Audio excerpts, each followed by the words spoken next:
अब संजीव, विजय त्रिवेदी और काफी समय से कह रहे हैं विजय जी, और मुझे भी ऐसा लगता है कि इस बार बीजेपी और कांग्रेस को छोड़कर कोई भी पार्टी कहीं भी जा सकती है। शायद आपने भी कुछ दिन पहले ये बात कही थी। अगर ऐसा होता है फिर तो सीएम कोई भी कहीं भी बन सकता है। संजीव, महाराष्ट्र की जनता क्या सोचकर किसे वोट देगी? महाराष्ट्र की जनता इस बात से मुझे नहीं लगता कोई बहुत ज्यादा परेशान है कि मुख्यमंत्री कौन बनेगा। हाँ, वो दो गठबंधनों के बीच जो विकल्प है उसमें उसका चयन होगा, क्योंकि महाराष्ट्र की जनता को मालूम है कि वो कुछ भी चाहे, मुख्यमंत्री तो अलग हिसाब से बन रहे हैं 10 साल से। तो इस बार ऐसा क्या हो जाएगा। मेरे दोस्त विजय जी ने अभी जितनी बातें कही हैं मैं उससे पूरी तरह से सहमत हूँ, और जो उन्होंने कुछ मजे लिए, कुछ व्यंग में कहा, कुछ तंज में कहा, कुछ सटायर में कहा, वो सारी उनका जो अंदाज़े बयान था वो बहुत अच्छा था। और कुल मिला के बात यही है जो वो कह चुके कि भाई चीफ मिनिस्टर कौन बनेगा इस समय तय कर पाना मुश्किल है। सबसे ज्यादा सीटें शायद बीजेपी की इसलिए आने की संभावना उन्हें भी दिख रही है, और संभावना भी इसलिए हो सकती है कि सबसे ज्यादा सीटें लड़ बीजेपी रही है। भाई आप 150 के आसपास सीटें लड़ रहे हो, बाकी लोग आपके करीब आधी सीटें लड़ रहे हैं, तो आप सिंगल लार्जेस्ट पार्टी तो हो ही सकते हैं। अगर नहीं होते हैं तो फिर मतलब फिर ये सारी चर्चा ही बेमानी हो जाएगी कि अगर इन सब के बावजूद बीजेपी सिंगल लार्जेस्ट पार्टी नहीं हुई तो इसका मतलब महायुति काफी अच्छी तरह से हारेगी। तो मुकाबला तो खड़ा है, तो वहां पे क्या होगा। और इस बात से भी मैं सहमत हूं कि अगर महाविकास अघाड़ी की सरकार बनती है तो उद्धव ठाकरे नंबर 1 कैंडिडेट होंगे, और उसका मेन रीजन ये रहेगा कि शरद पवार का भी आशीर्वाद उनको कहीं ना कहीं मिलेगा, कि शरद पवार नहीं चाहेंगे कि कांग्रेस का चीफ मिनिस्टरियल कैंडिडेट बने। अगर वो सुप्रिया को नहीं प्रमोट कर पाएंगे उस पद के लिए, जिसकी संभावना अभी कम लगती है, चाहे उनके मन में वो कितनी भी बात हो, तो उनको next best option Uddhav Thackeray ही लगेंगे, सुप्रिया की भावी राजनीति को मद्देनजर रखते हुए। तो बहुत इंटरेस्टिंग इलेक्शन है। और देखिए, जो बात मोटी बात है कि कौन से गठबंधन की सीटें ज्यादा आएंगी, ये बहुत अच्छा विषय है, दिलचस्प विषय है, लेकिन इससे चुनाव परिणाम शायद प्रभावित नहीं होने वाले कि कौन बनेगा मुख्यमंत्री। ओके, ये इतना ज्यादा मुद्दा लगता नहीं कि लोगों के मन में है, क्योंकि लोग देख चुके हैं मुख्यमंत्री तो कोई भी बन सकता है।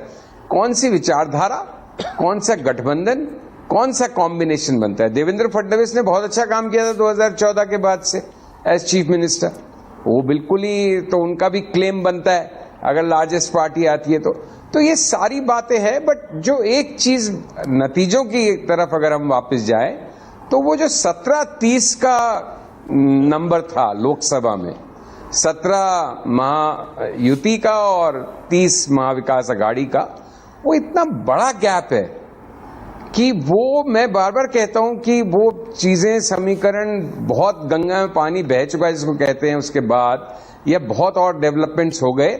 लेकिन चूंकि ज्यादातर आप देखिए कि अगर लोकसभा इलेक्शन के कुछ महीनों बाद विधानसभा चुनाव होते हैं तो अमूमन ऐसा बहुत ही कम हुआ है कि वो बिल्कुल पलट जाए।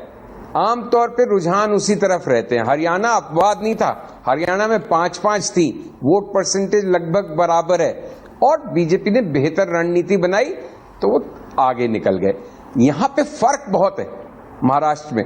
तो ये एक इंटरेस्टिंग है, क्या उस फर्क को पाटने में बीजेपी और महायुति कितनी कामयाब होती है।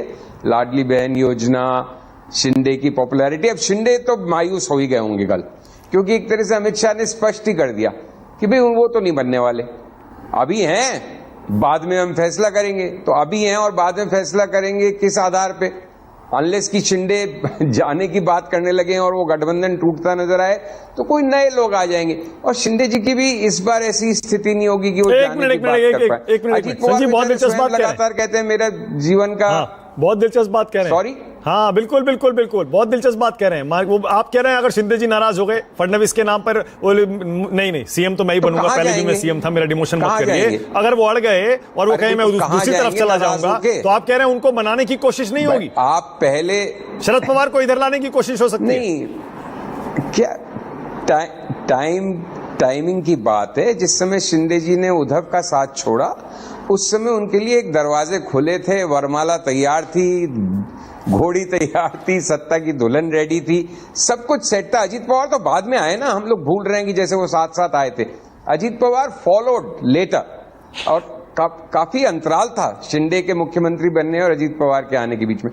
तो अब की बार शिंदे जी के पास वो विकल्प खुला नहीं है, कहीं कोई दूसरी उनके लिए बारात रेडी नहीं है, कोई वरमाला रेडी नहीं है, कोई सत्ता रूपी मतलब उस तरह की चीज नहीं है। तो इस बार वो कहां जाएंगे अगर वो नहीं माने तो कहीं ना कहीं वो भी ये बात समझ रहे हैं और मन मसोस के बैठे।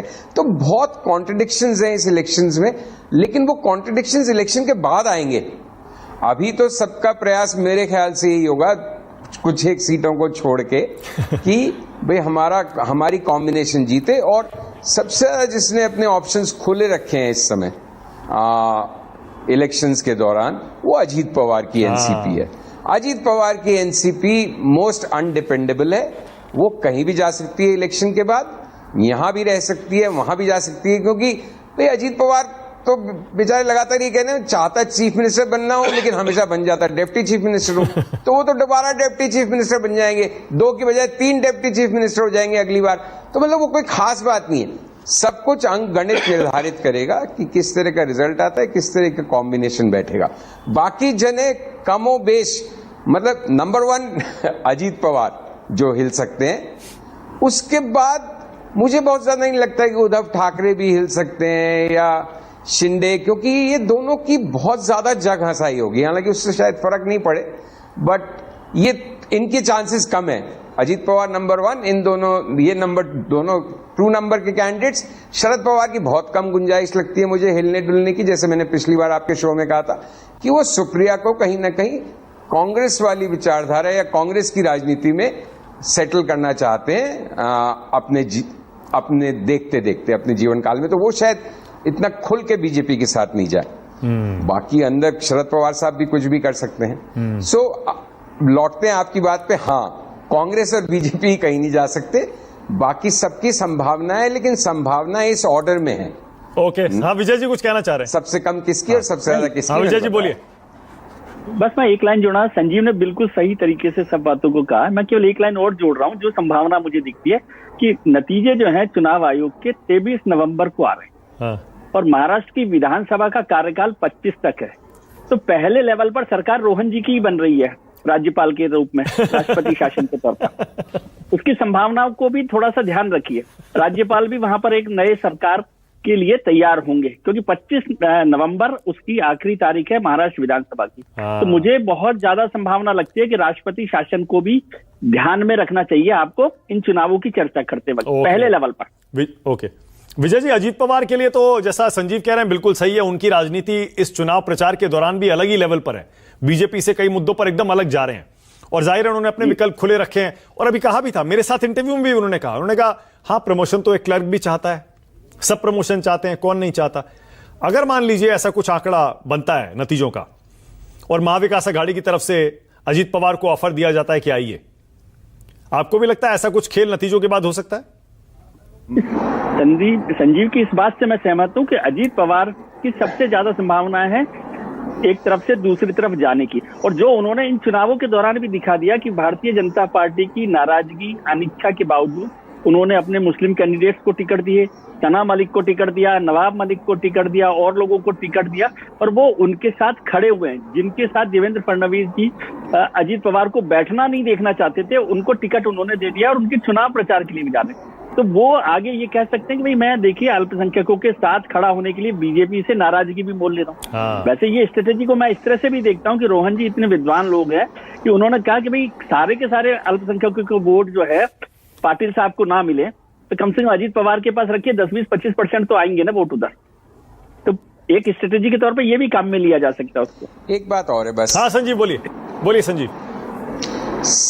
सिर्फ एक बात कि राष्ट्रपति शासन एक विकल्प हो सकता है। वैसे तो 23 नवंबर को रिजल्ट्स आएंगे, 25 लास्ट डेट है, उसका श्रेय भी हमें चुनाव आयोग और बीजेपी को ही देना पड़ेगा।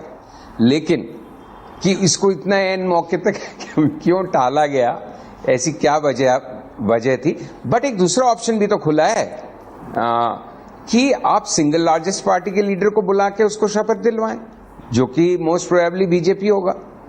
तो राष्ट्रपति शासन की तरफ जाने की एक ऑप्शन है, दूसरा ऑप्शन है आप शपथ दिलवाइए और उन्हें समय दीजिए कि आप अपना बहुमत सिद्ध कीजिए सदन में इतने दिन में या जो भी। सो वो भी एक दोनों का ऑप्शन मतलब एक ही है। हाँ हाँ हाँ हाँ, बिल्कुल सही है, वही मतलब है।